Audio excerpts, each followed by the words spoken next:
Hello and welcome. You're on StratNews Global and I'm Nitin Gokhale. Today we launch a new series, Strategic Insight, in association with the United Service Institution, India's oldest think tank located in New Delhi. And in this series, we are going to discuss the China challenge that India is faced with in the context of what happened at the line of actual control in Ladakh and elsewhere along the Himalayan frontier.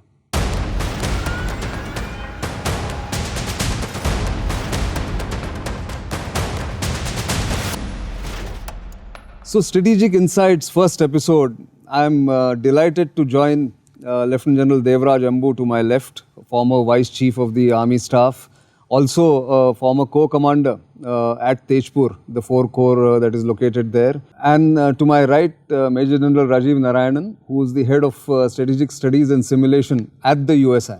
Both are China specialists, have dealt with China at various levels and have actually a ground experience of what happens on the land boundary with China and how to deal with the PLA. So let me first turn to General Anbu, who retired as Vice Chief of the Army in 2019 and as I said has had experience both in Sikkim and Arunachal Pradesh besides being the Northern Army Commander.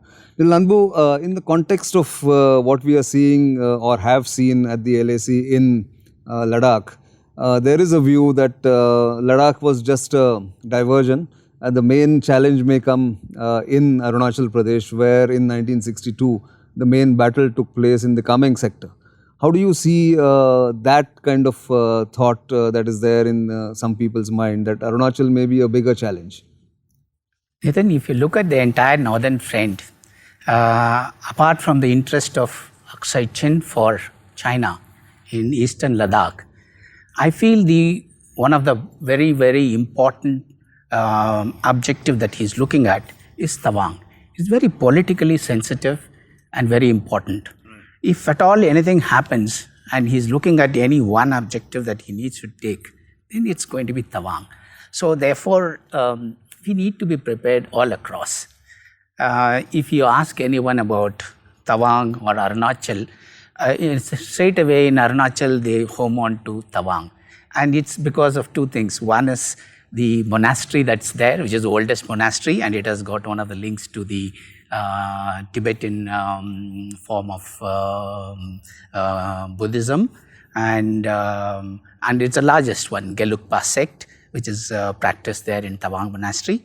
The other is, of course, the 1962 war. See, one of the major offenses out of the 3 came in Tawang sector, and it came from 3 directions. Correct. So it's very important, the other being in Lohit Valley and in Trishul sector. Sure. In fact, since you commanded 4 Corps, which is based in Tezpur, which also took part or sort of was hastily raised pre-1962 in October when the conflict began.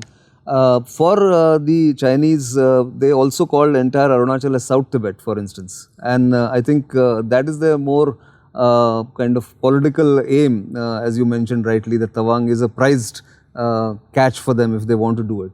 So in that sense, what is our strategic challenge there? Because in 62, I can understand our forces, while they were gallant and brave, they were not equipped or even acclimatized.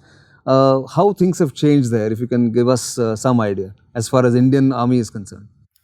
Yeah, Nathan, before I go to that, a little bit on the history. I know everybody knows about it. Till about mid-80s, Tawang was, entire Arunachal was not on the cards of the China. They were only looking at Ladakh and Akshay-Chin. And McMahon line, they were quite comfortable to bargain with the status quo in Akshay-Chin. It's only post that the interest in Tawang started.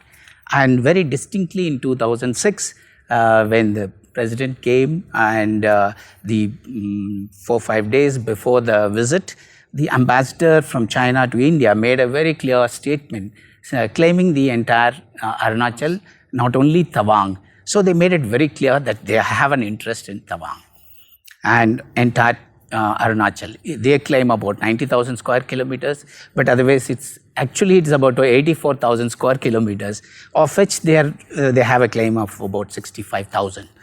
How it has changed from then to now, the question that you asked me. Beyond Bomdila, there was no track. You really had to walk up in mules and things like that to Jang, and then foot it all across to whether opposite in Namkachu or in Bumla or anywhere in the same. Right. The communication now has tremendously improved.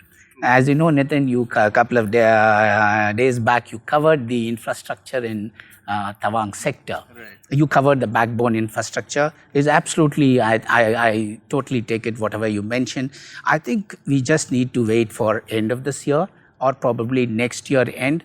The Sela tunnel would be in place, and the double laning of the BCT, Balipara, Chardwar, Tawang. So that will also be in place. Once these backbone infrastructure is in place, and within the Tawang Ball, quite a bit of work has gone in, both in the internal communication and also defense-related structures. The biggest problem in Tawang is, if you look at the map of Arunachal Pradesh, it's from north to southwest. And this is at one corner, southwestern corner. And since the time the Tawang became a district in 84, carved out from the West Coming, you see it's a very small area, just anything ahead of the Sela Massif comes under Tawang district. The southern and the western part of the Tawang district rest on the eastern boundary of the Bhutan. Correct. It's a north where it's open, and east is beyond the Sela is with the west coming. So it's a very important thing. And to reach this, you have to cross series of ridges, before you reach. If I have to say, there are three distinct ones. The Nechifu Ridge, which is almost about 10,000. Then you go down to about Tenga River. It's about 3,000 feet. Then again you climb up to Bomdila, which is again about 8,500 odd feet. Then again you go down to Dirang, yes, which is again about 5,000 feet. Correct. Then you climb to the Sela Massif, which is about 13,700 feet. Yes. Then you go down to the Jang and the Jang Falls, famous Jang Falls. It is again 5,000. Then you get to Tawang, it's about 9,000 feet. Then from there you lug all the way to Bumla, which is about 15,300 feet. Sure. You see the treacherous thing. But in all this, it also has a positive. If you look at the height of Tawang, Bumla, which is 15,300 as I mentioned, and Sela Massif, it's about 13,700. Though if this distance, he cannot see anything beyond Sela, what's happening. So it's a good defensive position. Yes, absolutely. For you to build up and things like that, it's good. Yes. Yes, now that the backbone communication is in place and the tunnel would come in Sela, I think we are in a very good situation as far as the mobilization and the mobility is concerned. That's good to know. I will come back to you on the importance of Bhutan or significance of Bhutan to west of the Sela Massif. But let me turn to General Narayanan. You've commanded the, I think at that point in time, it used to be the biggest division, 2 based in Dinjan, which looks after what is called the rest of Arunachal Pradesh. And of course, the kind of focus that is there on Tawang or Kameng may not be there in the popular perception on that rest of Arunachal Pradesh or 2 area.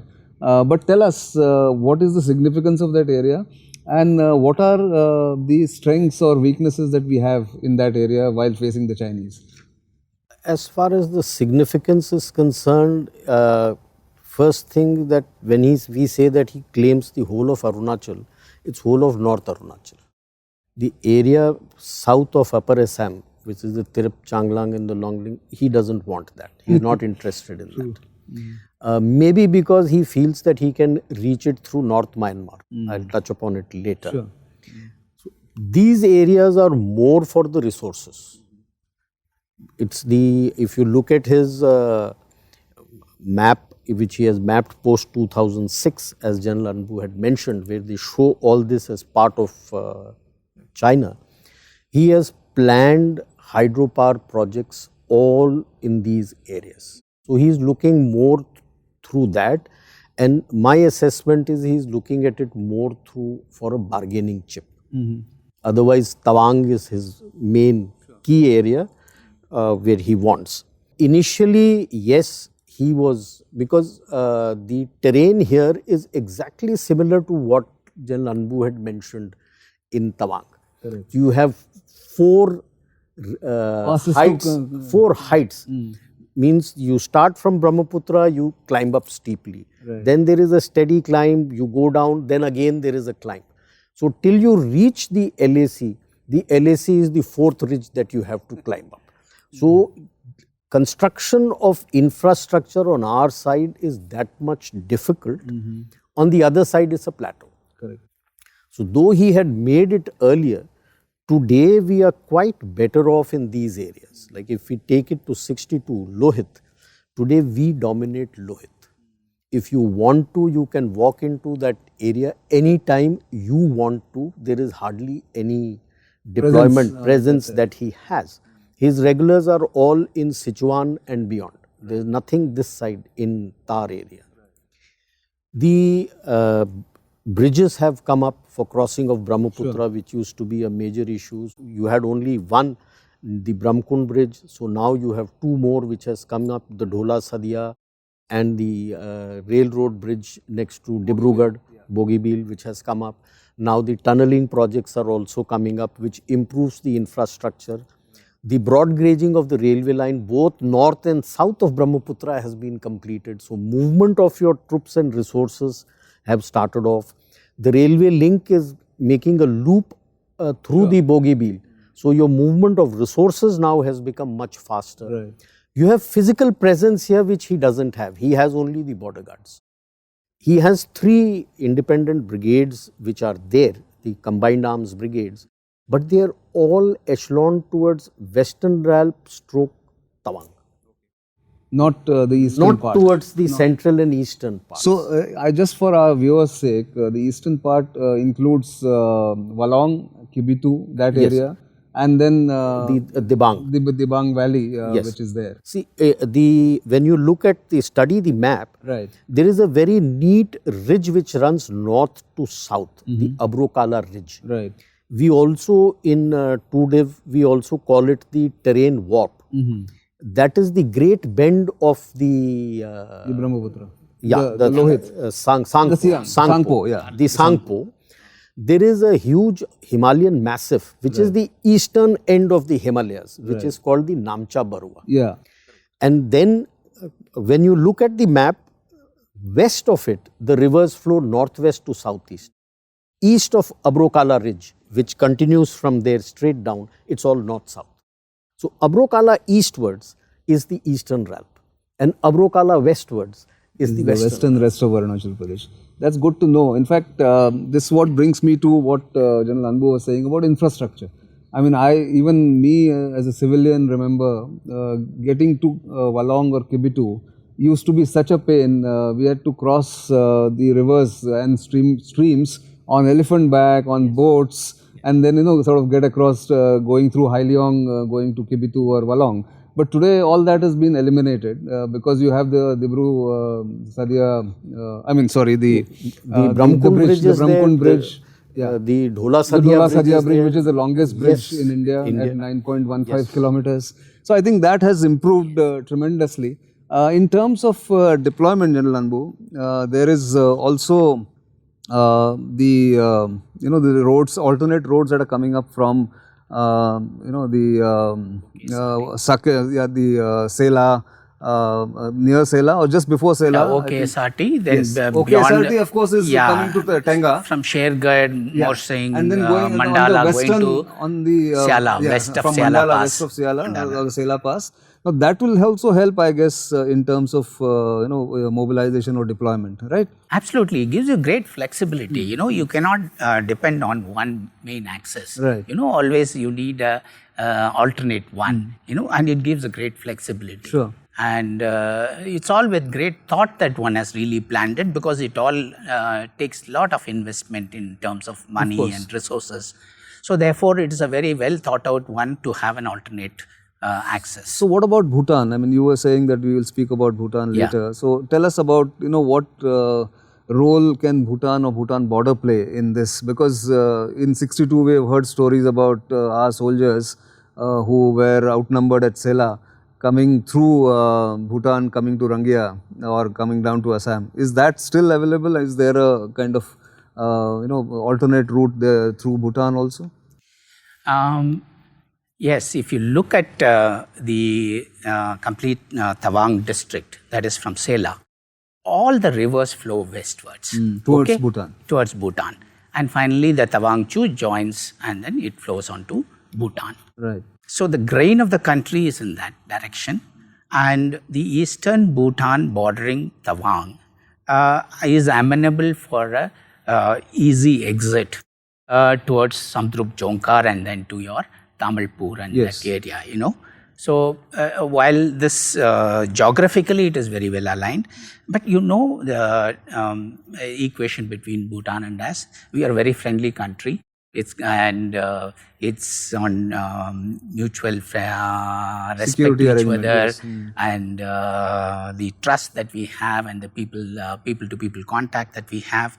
And the treaty between Indo-Bhutan Treaty of 2007, March, which was signed, in Article 2 it very clearly states that neither of the country will use their territory for any activity which impinges on the national security and national interest. So if you look at this very closely, Bhutan, both eastern and the western extremity, eastern with Tawang and the west with the Sikkim, the Gangtok, it both is amenable for a thrust taking in Bhutan by the China. Yes. In Tawang also, coming from the north through the Rong Mela axis, which he is trying to do something, and coming across the Trashi Yangtze and Trashi Gong, which is joining the Tawang sector, Lumla. As you rightly mentioned, in 62, most of them made an exit through that. Yes, exactly. And of late, if you see the southern part of the Tawang district, which I mentioned, it borders the Sakting Wildlife Sanctuary. That's right. Which all of out of the blue, the China is claiming it. It is absolutely ridiculous without any basis. He's suddenly claiming it. So I think he's claiming it without. It's not without any reason. We need to really take note of it. But I would say that the relations between Bhutan and India are really strong and based on very, very mutual respect and trust with the both at all the levels, whether it is the people to people or the fledgling democracy with our largest democracy, or the monarchy and the senior leadership here and the one gone by. I think we have a very good equation. In a situation like this Article 2 permits a mutually an arrangement where the security of whether India is threatened or the Bhutan is threatened. So we will come to an arrangement. I'm sure it will work out based on the situation that develops. It's very reassuring. So, very reassuring. Narayanan, you said you will speak about Myanmar, North Myanmar. Let us understand from you the importance of that tri-junction. India, China, Myanmar, for eastern Arunachal Pradesh. Yes, in the eastern Arunachal, the easternmost place of India is at a village is called Kibitu, which is, by the way, which is closer by air to Beijing than to Delhi. That is the easternmost point. From there, when you go a little southeast, comes the main tri-junction point, which is acceptable by both India and Myanmar, which is a pass called Jelepla. Right. And next to Jelepla is the tri-junction. The Chinese don't accept that, and they want to come further in towards much further in, about 8-10 kilometers inside. So that is where the problem area lies. But the bigger problem is that North Myanmar has never been under the control of the government, whether in Rangoon and now in Naypyidaw. It's full of insurgent groups, and there's a lot of insurgent groups of the northeast who had gone there. The valley-based insurgent groups, whether you take ULFA, NSCN, IM, NSCN, K, they all have their bases there. Plus, you have their own militant bases. And right cross, when you go through the old Burma road, which starts from India, ahead of Margarita, Lido, and then goes to the Pangso Pass. And then the main route where it starts from is from the last junction railway station, which is Lekhapani. From Lekhapani to Margarita to Lido, then crosses the Pangsau Pass, and through the northern Myanmar, it goes into, from Myitkyina, it goes into China, Yes. which was made during the Second World War. That's right. For support, but well, by Which the is time called it the finished, Stilwell Road. yes, Stilwell Road, Yeah. and which linked the old Burma Road. Right. But of course, the battle finished before that. Yes. So this area has always been under the influence of the Chinese. In fact, just across the border in Bhamo, there is a place called Ruili, and you will find all their headquarters of all these military Insurgent groups bases, are there, insurgent yes. groups there. So this is the area which you always felt that since it is not in control of the Myanmar government, China could very well come in through this area to circumvent all the defenses that we have. But now the dispensation has changed in Myanmar and relations are much better. We also have our plans to make sure that negate this. So the 11th plan raisings and all has given us that capability to negate this route. So that is where the problem comes in, and the instability in Upper Assam and the Mizoram and other Manipur and other places stems from people who come from here. That's right. No, that's something which we have to look at. But final question to both of you, but to you, General Anbu, first. A lot of people think that because Arunachal was the main place where the battle took place, especially in Kameng, and we were outnumbered and outmaneuvered there. A lot of people don't know our deployments, and we don't need to get into details of deployments, but someone like you who has been the vice chief and who has been sort of corps commander there, people would like to know what is our preparedness there, what is our deployment, is it adequate, are we sufficiently deployed there in numbers to take on any Chinese ingress or Chinese misadventure, if you want to call that. Yeah, before I come to this, your question, I want to talk about how the Tawang Bowl is. You have the Tawang Chu at the south, Nyamjang Chu to the west, where in 62 he had come down, and on the east is the Mago Chu, which comes down from Tulungla. Right. This is a very small ball. If I have to tell you, it's about 45 by 25 kilometers. And you have to defend this. And we hold the watershed. Right. Many of them don't know. Yes, Thagla, he's taken it in 62, fine. But we have a ridge immediately south of Namkachu, which is the Hatunga Ridge, coming down from your Karpola and then to Hatunga. It's also called the Nilia Ridge. Right. And on the eastern side, he took the ridge immediately north of Samdrang Chu. Right. And we have a ridge on the south, Lungrola and the Sulula Ridge. Right. Thereafter, all the rest of the watershed is with us. We dominate the LAC here. For us to defend this, resources-wise, we are very adequate. And the communication is very good. We are able to build up forces, mobilize in faster time frame. Yes, the battles have to be fought in the second stage. Right. So the troops need to be acclimatized in this. But you think of the adversary. While of all the sectors in the northern border, this is the place where Lhasa is the closest. And the terrain is relatively easy, open, rolling terrain, but it's of course at 14,000 feet.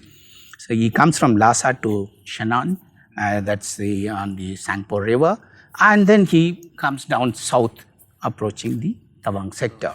So he has to build up all this way in this open terrain. We are in a position to observe and interdict his movement. Plus, within this restricted bowl which I mentioned, I think finally it will boil down to the leadership and the element of offensiveness in the troops. You cannot defend a bowl which is very small by being just defensive. Right. You need to use all your resources In to an be offensive very manner. offensive manner in this. That's a key. And that's where our troops, I think, will have the advantage, as we saw at Galwan. Absolutely. I have and no any doubt. other. I have no doubt we are well poised. We are on the starting block. Very, very reassuring again, once again. General Narayanan, on the eastern and the rest of Arunachal Pradesh, there are some gaps in our deployment, I suppose, that we know in public domain. But even that has now being made up, and now that the communication has improved, all that has happened. And the change of orbit about 10 years ago, where 3 Corps is now looking at eastern Arunachal Pradesh, does that help in terms of deployment and offensive elements? Hell of a lot, because earlier only 2 div was there, you have 56 div. Right. You have available, and you have every corps has its own reserves available. Right. To give a brief on rest of Arunachal, there are total of 68 passes along the LAC and the IB. Right. Out of that, only 7 are perennial. Rest get Three are permanently snowbound. I So see. they are super high altitude, permanently snowbound. Rest are seasonal. So he gets restricted because of these. Because right from the beginning, when our deployment initially stages through the 80s and 90s and early 2000, when we were not that strong, the concentration had always been that to make sure that the perennial passes he can never use, so that he is restricted to the seasonal passes, and so he has to wait for the season the pass to open and come, and is restricted once the passes close. But subsequent to the 11th and 12th plan raising and the infrastructure having come up, today you are in a position to do QPQ. For example, like I mentioned, quid pro quo. Yeah. Like the Lohit sector, he had come right up to Valong. Today, from there, the southern loop of the Eastern Highway has a main junction point called Rao. If adequate resources are given, you can go there. But I go by what General Anbu said. Here in mountain warfare is not slugging head on, it's a battle of maneuver. Right. I am from Armored Corps. I understand that concept of maneuver. We do the same thing. Block him at one place, hit him from a flank from some other place. He can't be everywhere. Right. He doesn't have that He kind of doesn't have resources. that kind of resources and luxury. So he might come somewhere. You have adequate resources to block him. Now you maneuver elsewhere. So here you will be able to give the Indians a strong quantum of PWs of the Chinese, whom you will be able to surround and capture. That's good to know. So 58 years after the 1962 war, and of course in the wake of what new tensions that we see with China along the LAC, both in Ladakh and in some parts of Sikkim, we have from 2 very experienced people who have dealt with the troops on the ground, have led Indian troops on the ground, a very reassuring picture of what India is capable of, not just holding its own in those areas of Arunachal Pradesh, but also giving as good as it gets to the Chinese if a conflict begins or is initiated by the Chinese in coming years or coming a decade or so. So on that note, I want to end this episode of Strategic Insight. We will come back to you with more such episodes on different sectors like Sikkim, like western sector, that is Ladakh, and then look at some of the maritime components also. Until the next time, it's goodbye, but till then, don't forget to like us on our different social media handles, and also keep sending feedback on our various platforms. The emails are available, and I will see you the next time. Until the next time, it's goodbye.